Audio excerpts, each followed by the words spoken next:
Hi, and welcome to a new Plugin Guru video. My name is John Skippy Limcool. Very happy to have you with me. Welcome. Today we are going to be exploring oscillators. Oscillators means waveforms, and it means synthesis. So we're going to be taking a look at different synthesizers from, I've got like 12 different ones lined up here to play with, so that we can be taking a look at what makes each one of these unique in the oscillator section. We're not going to get much deeper than that. We will play with filters a little bit here. And when we get to the end down here, when we're playing with iris and stuff, we're looking at completely different, almost abstract filter approaches compared to what we start with something like Diva. Okay? So that's coming up. This video is sponsored by my website, pluginguru.com. Please visit the site and buy a library or two, or 3 or 4 or 30. Please pay the teacher. I'm sharing this as free information. Selling libraries is how I make a living so that I can keep doing this. So please be a customer of mine, and I will appreciate it and be happy to have you in the family. Okay? All right. So let's back up. Well, first of all, we are playing with a display here that I want to explain real quick before we get going too far. This is showing both an oscilloscope on the left and an FFT display, which means it's showing frequencies. So as I play a note,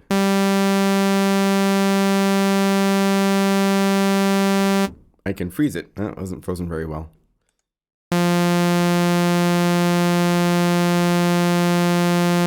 There we go. Because I'm capturing video, this display on the oscilloscope doesn't seem to be as accurate as I wish it was because of the additional work that the computer's doing somewhere in, I don't know, whatever it is. But this is showing it as an FFT display, and you can see there's this big bump right here. This is the fundamental. That is telling me what my pitch is, and up here, so we're looking at the lowest frequencies to the highest frequencies, and this blue line right here represents the Nyquist, which is the point where these frequencies get doubled back down into the audible range and they become aliasing. And so it's really tricky for these synthesizers to, and they've gotten really, really good at dealing with that. So as you play up the keyboard, it still sounds really pure and nice for the most part on most of these synthesizers. See where this is up here for the fundamental now? If I play low, okay? If I change this to be a sine wave, that's not really a sine wave, that's more of a triangle. See how fewer harmonics pop up? If I go to Omnisphere, I could say, make this a sine wave, and it's able to give me an even more pure. See how smooth that is? There's no sticking up frequencies. Just fundamental. Okay? So the important thing to realize, synthesis works in a way where, as an example, you're at a concert and they have this really cool shaped, lit up light pattern on this wall coming from a spotlight. If you were to run up the stairs to the backstage and look at that spotlight, you'd see there's some sort of cutout to give it that shape on the wall, and there's some filters to change the light to be that color. And if you went behind that, the actual light bulb is probably a really bright white light. That's because if it was a dark light, it wouldn't be able to create the filtered color and then be projected on the wall at the other side of the auditorium. It needed to be really bright light. So when we're looking at these synthesizers and these oscillators, you need to realize if I'm on a sawtooth waveform, and let's do this. Let's turn on our filter, and let's actually make it shorter.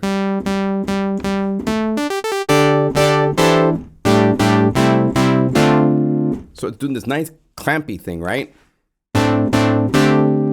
Compared to wide open, it'd be,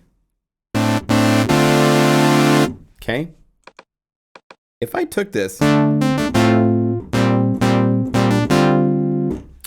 and I change this to be the sine wave, what do you think would happen? Would you hear anything? No, you would not. There's no frequencies for that filter to clamp.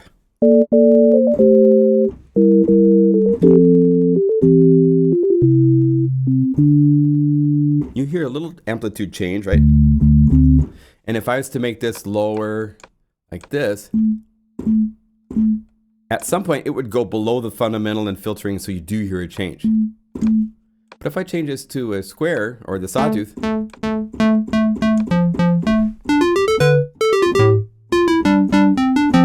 so I hear something. If I'm using a sine wave, I'm not going to be able to get something bright. If I'm using a sawtooth waveform and I want to sound like a clavinet keyboard with all the bright harmonics, this isn't bright enough. So I need to look at a couple places. I could either look at the more complex modern waveform shapes, like we could go down here to these these are the edgy shapes, and down here there's actually a something like this.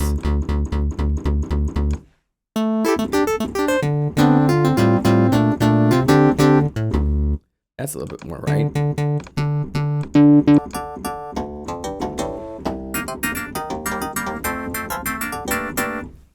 So that's the kind of the shape stuff that you're... I can't make that sound if I'm using a sine wave. Sounds like an organ type of sound. But there's... Do you understand? The filter is not able to do anything to that. It's able to do some to this, but it's a simpler kind of tonality because it's a simple waveform.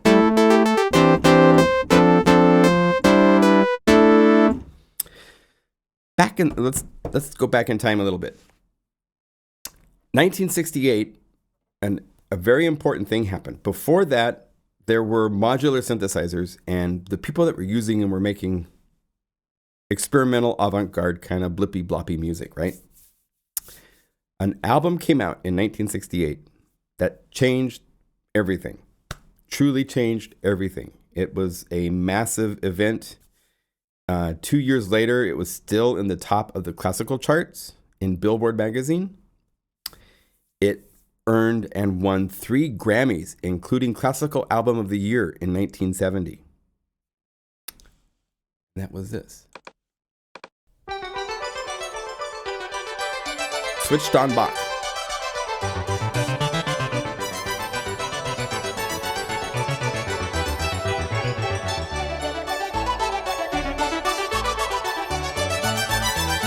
Listen to that.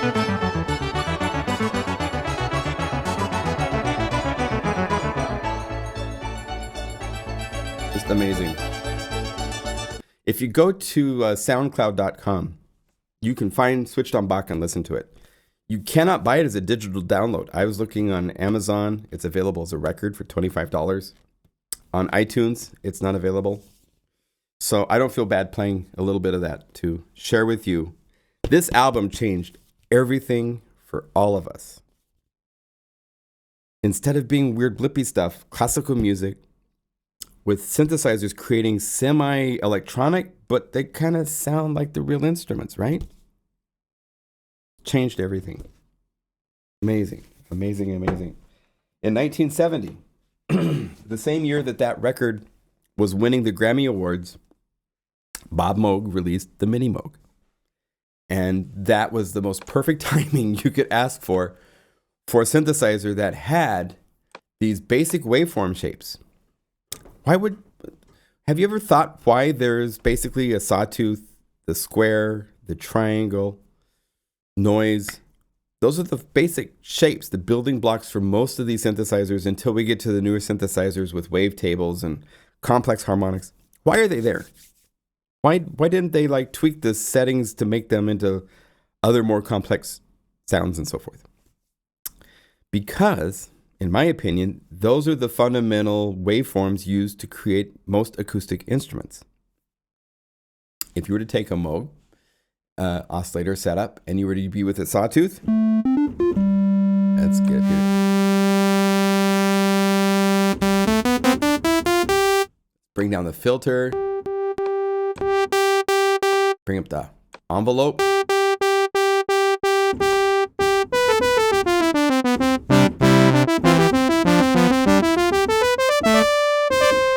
Sounds pretty much like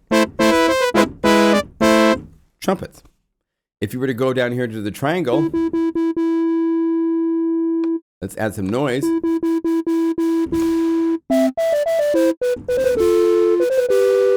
Flute.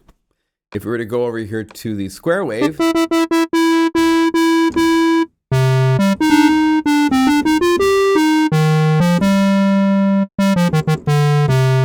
clarinet. If you wanted to get more complex harmonics, you'd be using some of the cross synthesis. You'd be using resonant filters, or you bring the resonance up.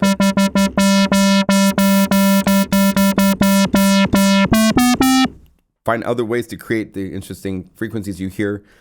That was using a modular synthesizer, which has additional modules that could do additional synthesis to the sounds. So if we wanted, we could look at some of these, like the dual VCO has cross mod. So we could say, let's have sawtooth and sawtooth and bring this to be equally mixed and turn it down because it's kind of loud.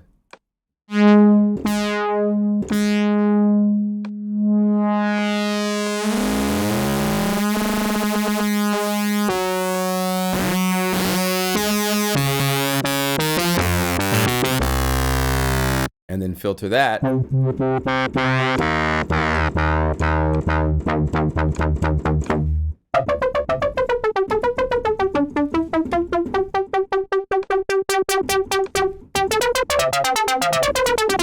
You hear sounds like that on the Switched on Bach album. So you could get to certain levels of complex harmonics with these analog synthesizers. If we go to Omnisphere, I was showing you the more complex oscillators of the digital wavetables. And the wavetables actually started with this synthesizer right here, massive. It came with these tables. You had this wavetable position that could change from a sawtooth to a square, much like you can now in Omnisphere. But this came out before Omnisphere by a number of years. And you could click here, and this is where it totally broke with the form of sawtooths and squares and triangles. Most of these are like math and groan and crusher, and all these different names that have hardly anything to do with synthesis were available. And you could go.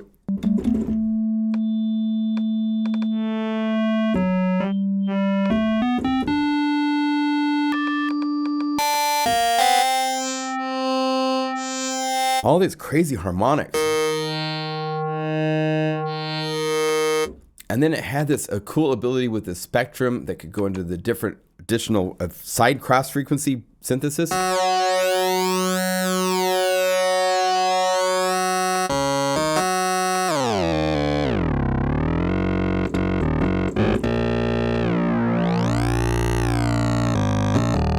And then this dude named Skrillex was playing around, and he found that if you went to the voicing and you set to be a huge number of voices of unison, and you brought out the detune,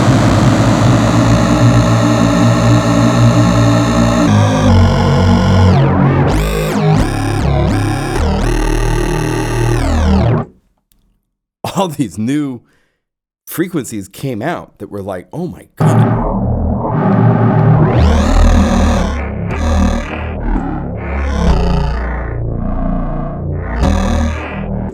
So that is where we started to advance and get into these new, more complex waveform sounds that are so common. The wavetables are something that's pretty common in a lot of these synthesizers. Serum took the wavetable idea and it combined it with a form of synthesis. Steve Duda worked with a physicist and they worked on the filtering and the oscillator so that this, if you listen, let's compare Omnisphere. Initialize the patch. I'm going to play a chord part.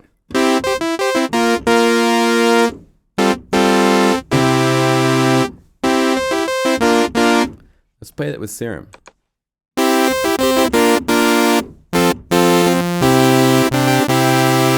Hear how much brighter it is? There's so much that it scares you almost to hear that much fidelity up here. Like, look at this, the spectrum. Compare that to Omnisphere. Icarus. Razor. So the fidelity has jumped quite a bit. The other thing that Serum did that was fun, it took that cross synthesis and it added some extra wrinkles to it with additional ways of modulating.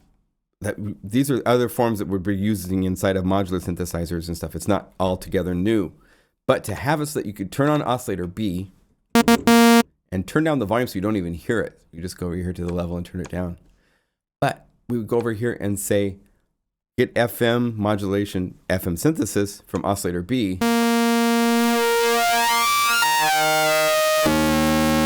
And then you could go over here to the waveform shape and you could say something like roar.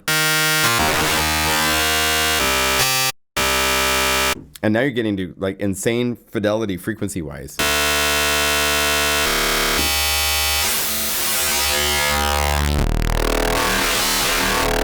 And then go to unison.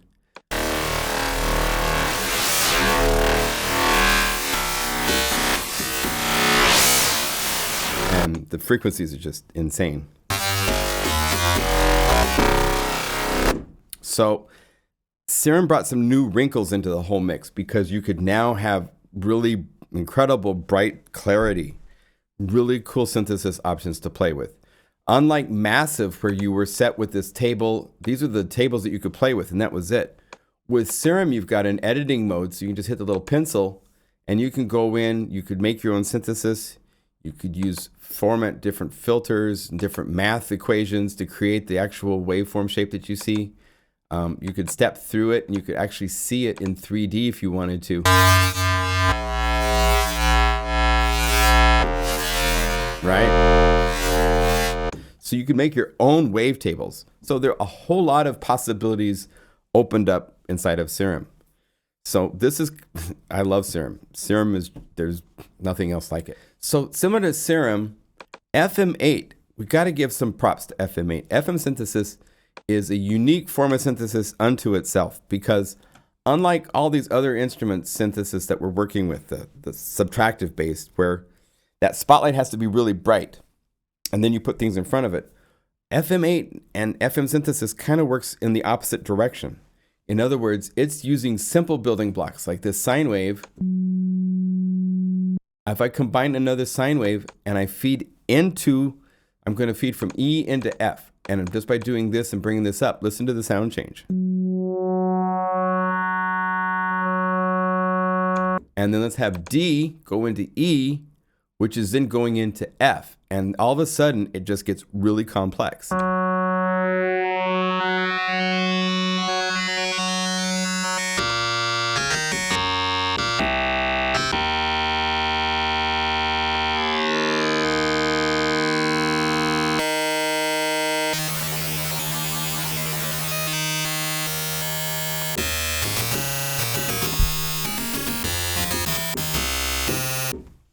I did a library. If we go down here to Toxic FM8, let's look at something like, where is it? Right here, Laser Writer. What's fun with this one is it's a whole bunch of really bright sounds where they're each feeding back on themselves, but you don't hear them because they've been assigned to be quiet until I bring up the mod wheel.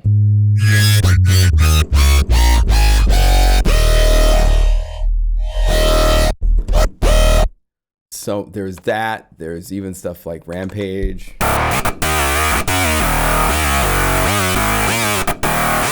Just rip your head off.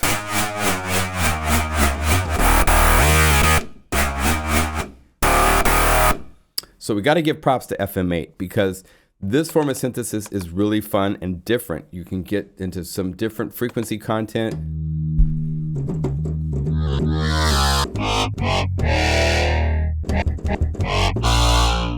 And it's a different characteristic than what you're going to find in something from...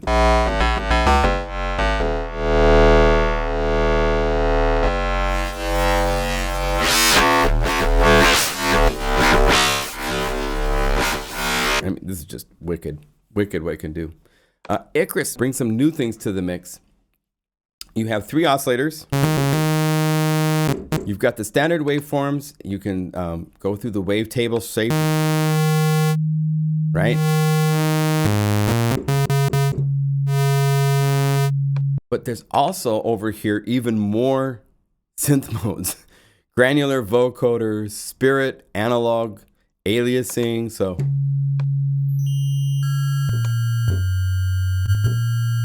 And if you go to the waveforms, there's all sorts of waveforms to play with. So you could say,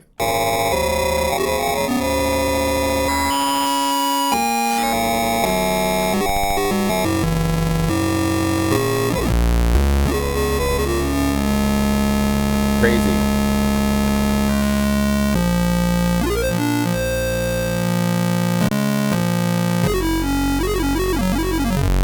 Okay, so just that gets insane all by itself right there.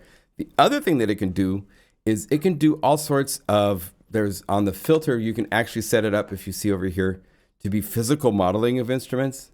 So if you go to their categories, they have a semi-real category where they have guitar.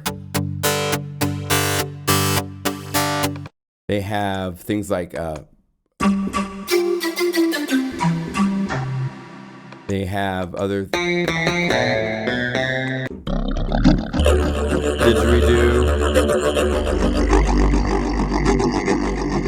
Okay. They also have another category that's really fun called vocoder, where and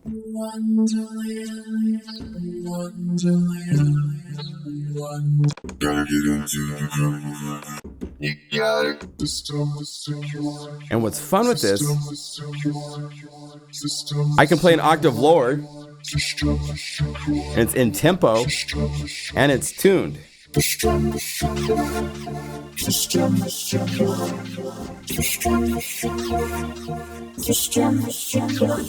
That's really cool. Let's take it farther though. Check this out. Go File, Init. Check this out. I recorded this just before, right? So I did this as an audio track. Hi, I think you should listen to Plugin Guru and buy his sounds. Yeah, yeah, yeah, yeah. Okay. And I spit that out as an audio wave file. If I go over here to Resynthesis, I can say create a patch from Resynthesis by sounds. It will process it for a minute and it will pop up. I love this. This is cool. There it is. Let's take it down an octave. Hi, I think you should listen to Plugin Guru and buy his sounds. Yeah, yeah, yeah. I think you should listen to. And we could set it to be monophonic legato if we wanted to, so we could. I think you should listen to Plugin Guru and buy his sounds. Yeah. Yeah. You can play, if I was to see polyphonic, I could say like 8 voices. I think you should listen to Plugin Guru. And there's, with better recordings and different settings, you could get it to be even better sounding like the stuff they did. You get the idea. This is new. This is something fun and creative. You can put any of your own voice and then play the melody with your voice to make, I can't sing. So something like this might be an option for me to use to play a melody in that I would sing and have it come out.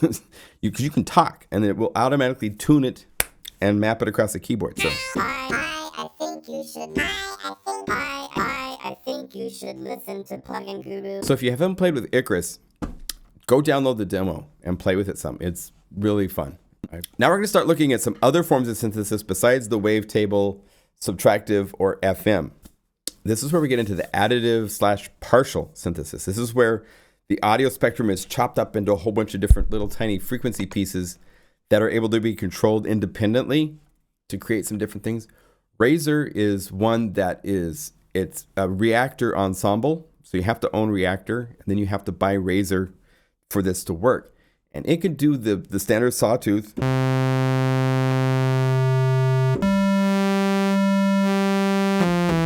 But as you can see, it's moving things out from this additive list.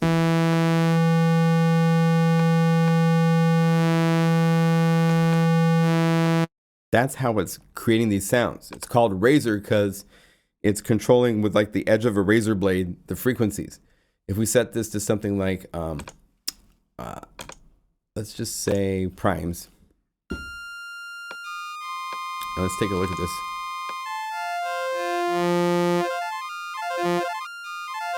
See? It knows the frequencies of the FFT type of thing here, right? So it's playing those. Let's move this out of the way a little bit so you can really see these guys.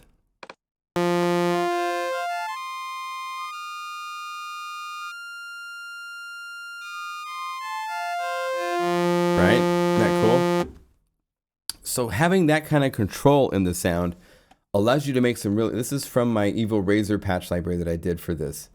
And if we go to the pads, there's some really fun ones like, hear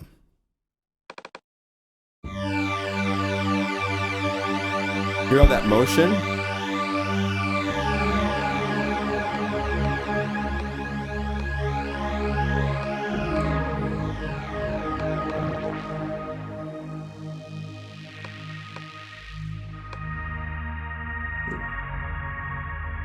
Here's another one's really nice.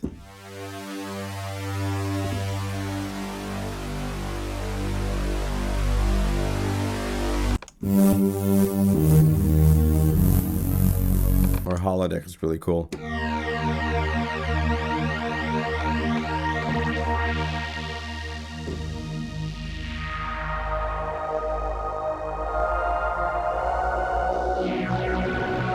And we did patches.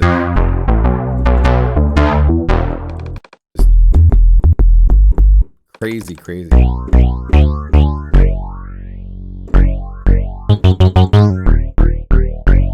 Just insane stuff. So this is a different form of synthesis. These oscillators to play with give you all sorts of new things harmonically to work with.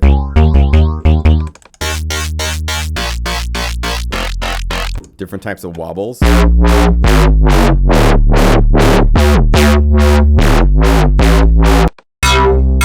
I mean, just in your face.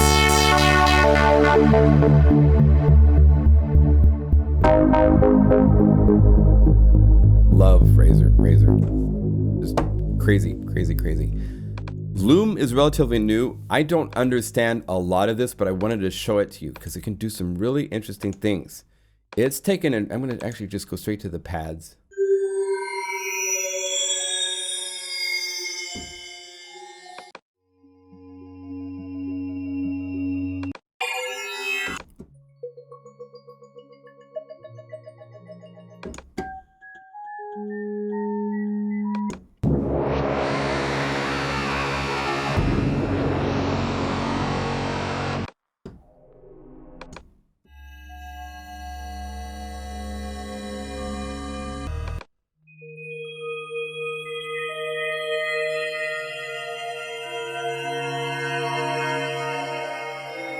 Really unique.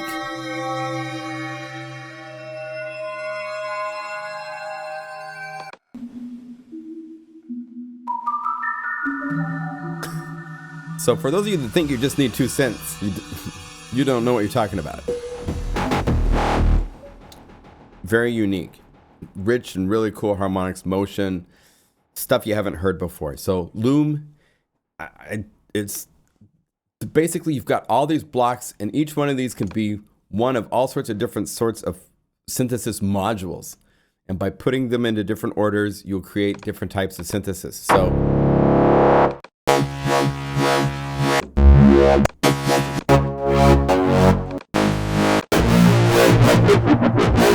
those are okay. What really interested me were the bells and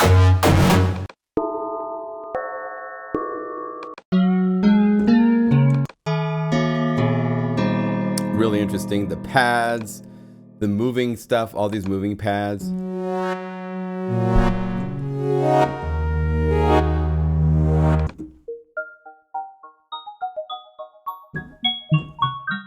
So it does that kind of stuff really well. Very unique. Okay, so I'm not going to try to explain it more than to just share that that is a really unique type of oscillator and synthesis in that plugin. And I don't know where else you would go to get the sounds of Loom. It's really unique. Next up is something else that's also unique. Iris 2.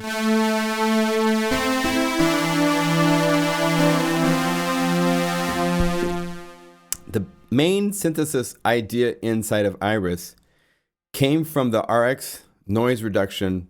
Where is it? Right here, RX. They have this software that can like remove frequencies, and you can go in and look at the audio, and you can actually delete. If somebody's chair squeaked in a sample, I can delete it, right? Well, they took that and they put it so that it's in an engine with can play samples and transpose them. But I can go in here and I can paint frequencies, and by doing this, I'm changing the sound, like I showed earlier, in really cool ways.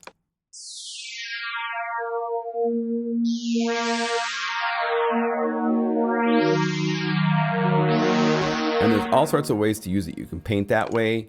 You could say, I just want certain frequencies. So I could take this.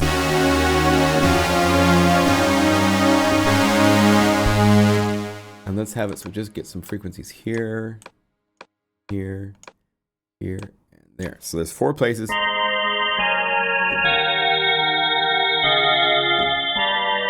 Totally different. And if I wanted the attack to be bright, I could use my paintbrush, and I want this whole part right here for the beat, for the beginning.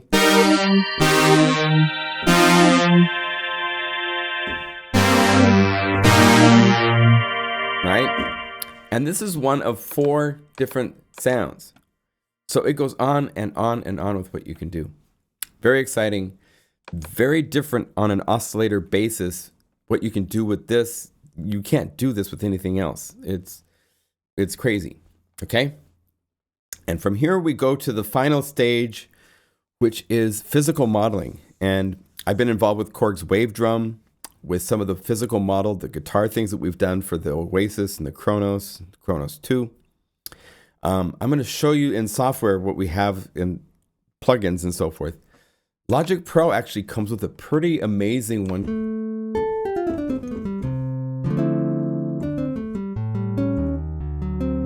Nice guitar.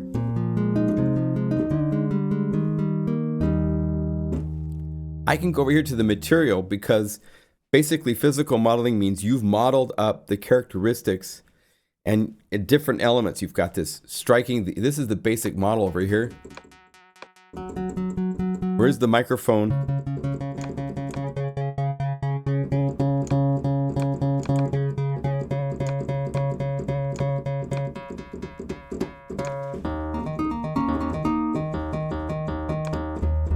Right? And then another section of the model is the material. So I can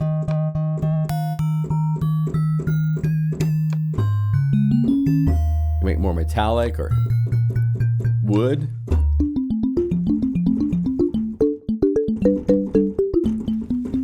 If I had a release,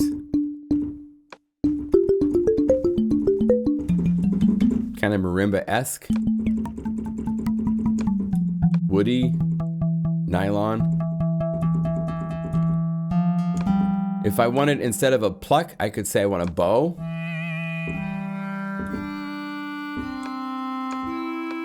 Or a strike. Or even noise.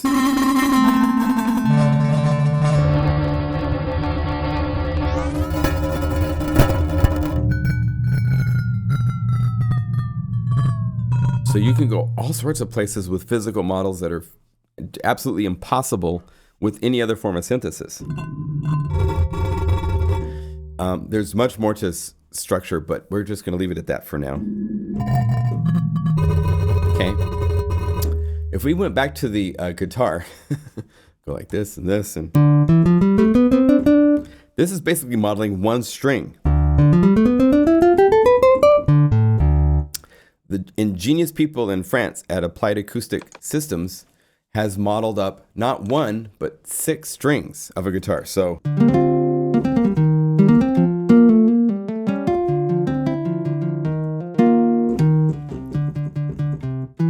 let's see if I play here. I think I'm...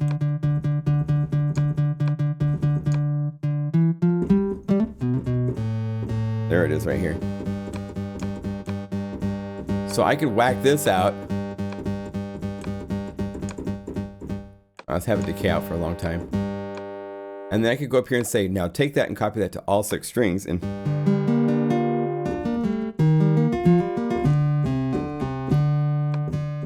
Change the settings here.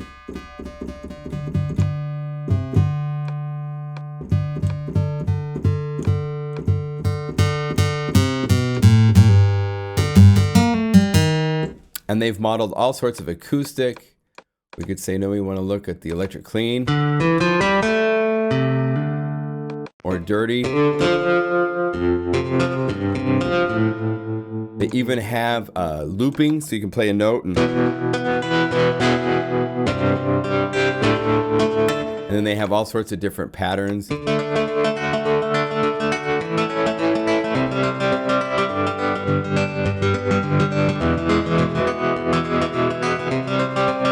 I mean, I'm just showing the basics of it. It can get even more carried away.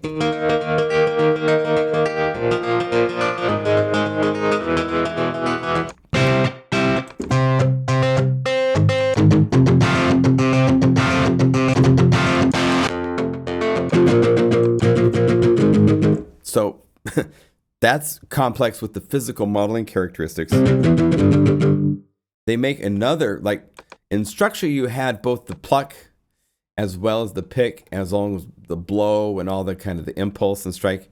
They've kind of separated that into two different things. So chromophone is more the things you hit.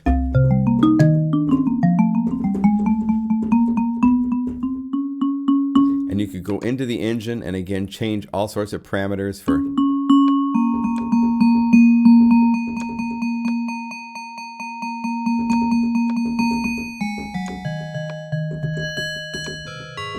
if I wanted to change this, I actually have other models, including plates, tubes, and there's actually two that can interact with each other. So you can get some really interesting stuff happening. And they have all sorts of categories of stuff: drums, toms, cymbals.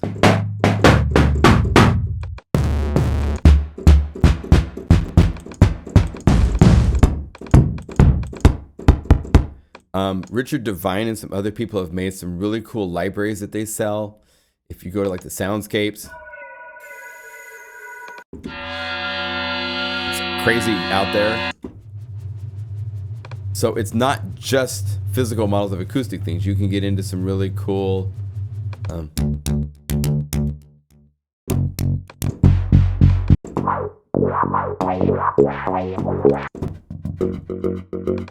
crazy stuff. So the world of sound in the oscillators and the harmonics and the synthesis that can be created is startlingly huge. Don't just get into wavetable synthesis and samples and Contact 5 and Omnisphere and Serum and say that's all you need. No, I hate to tell you, there's a lot more to this world and it keeps expanding. There's new things coming that are really exciting. Taking your waveform and chopping it into pieces and changing each of those pieces independently. There's all sorts of things happening. We haven't seen the end of development and experimenting and coming up with new things. So be aware, it's a big world. Sound has a lot of places to go and it's fun to experiment with those. So hopefully this gave you some food for thought. And I thank you for watching and for your support. And next week we'll be talking about filters, and it won't be quite as intense, but this was a lot to cover, so I hope this made sense to you. All right, so enjoy. Thanks again, and we'll see you later. Okay?